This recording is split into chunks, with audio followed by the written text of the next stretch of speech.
স্বামী বাজারে গিয়ে স্ত্রীকে ফোন করছে, কিন্তু নাম্বার ওয়েটিং দেখালো। স্বামী বাসায় এসে দরজার ওপাশ থেকে স্ত্রীকে সালাম দিলেন এবং দুজনে একত্রে ঘরে যেয়ে খাটের উপরে বসলে স্বামী স্ত্রীকে জিজ্ঞেস করলেন, কেমন আছো? স্ত্রী বলল, ভালো। স্বামী বলল, তোমায় ফোন করেছিলাম, কিন্তু নাম্বার ওয়েটিং এ ছিল। কোথায় কথা বলছিলে? স্ত্রী বলল, আমার বান্ধবীর সাথে। স্বামী এবার বলল, আমার আল্লাহ সুবহানাল্লাহ তাআলা আদেশ করেছেন সত্য বলার জন্য, যদিও তোমার জীবন বিপন্ন হয়ে যায়। আর বান্দা যখন মিথ্যা কথা বলে, তখন তার মিথ্যা কথার দুর্গন্ধে ফেরেশতারা 1 মাইল দূরে চলে যায়। আর আল্লাহর রাসূল বলেছেন, আমার উম্মতরা কখনোই মিথ্যাবাদী হতে পারে না। স্ত্রী একথা শুনে কিছুক্ষণ চুপ থাকার পর বলল, আমার এক বন্ধুর সাথে কথা বলছিলাম।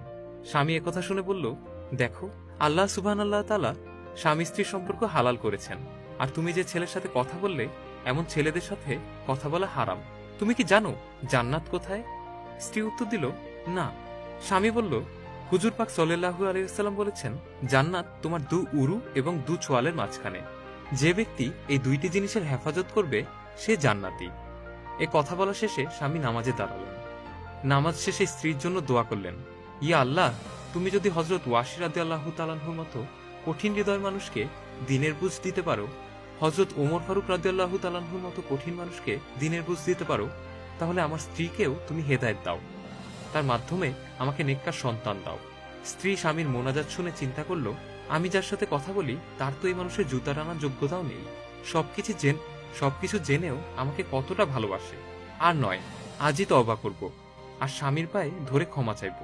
গভীর রাতে স্বামী তার স্ত্রীর পায়ে ধরে ক্ষমা চাইছে।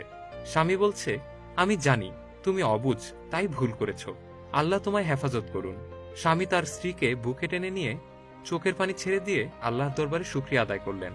আমাদের সমাজে আজকাল এমন ছেলে পাওয়াই কষ্টকর। আপনার স্ত্রী তো আর ফেরেশতা নয়, তাহলে তার ভুলগুলো কেন শুধরে নিতে পারেন না? আল্লাহ সবার ভাগ্যে এমন নেককার স্বামী স্ত্রী নসিব করে দিন, আমিন। ভিডিওটি ভালো লেগে থাকলে লাইক, কমেন্ট এবং শেয়ার করতে ভুলবেন না। কমেন্ট বক্সে জানান আপনার মূল্যবান মতামত। ফলো বাটনটি ক্লিক করুন আপডেট ভিডিওর জন্য। ধন্যবাদ।